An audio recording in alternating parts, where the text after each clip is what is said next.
ជំហានសាមញ្ញចំនួន3អាចជួយឲ្យអ្នកមានសុវត្ថិភាពនៅពេលដែលមានផ្សែងឆេះព្រៃក្នុងខ្យល់អាកាសជាដំបូងសូមពិនិត្យមើលតារាងគុណភាពខ្យល់ឬ AQI ដើម្បីឲ្យបានដឹងថាតើមានផ្សែងកម្រិតណានៅខាងក្រៅអូសចុះក្រោមនៅលើកម្មវិធី App អាកាសធាតុលើទូរស័ព្ទរបស់អ្នក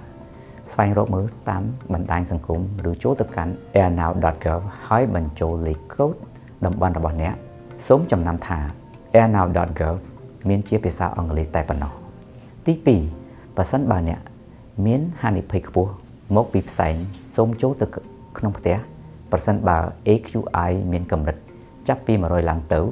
ឬខ្ពស់ជាងក្នុងកម្រិតមានពណ៌ទឹកក្រូច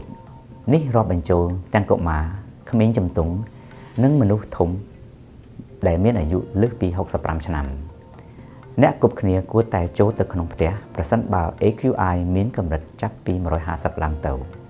នៅតាមកន្លែងដែលមានពណ៌ក្រហមឬស្វាយប្រសិនបើអ្នកមិនអាចចូលទៅក្នុងផ្ទះបានទេ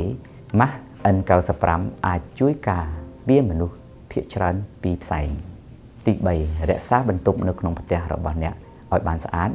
ដោយប្រើកម្រងសម្អាតខ្យល់ HEPA បិទបង្អួចវាំងនននិងរនាំង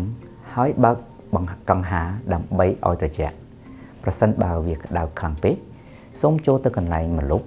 ឬកន្លែងសាធារណៈដែលមានម៉ាស៊ីនត្រជាក់សូមចែករំលែកព័ត៌មានទាំងនេះជាមួយមិត្តភ័ក្តិក្រុមគ្រួសារនិងអ្នកជិតខាងដើម្បីជួយរក្សាសុវត្ថិភាពនៅពេលមានផ្សែងនៅខាងក្រៅ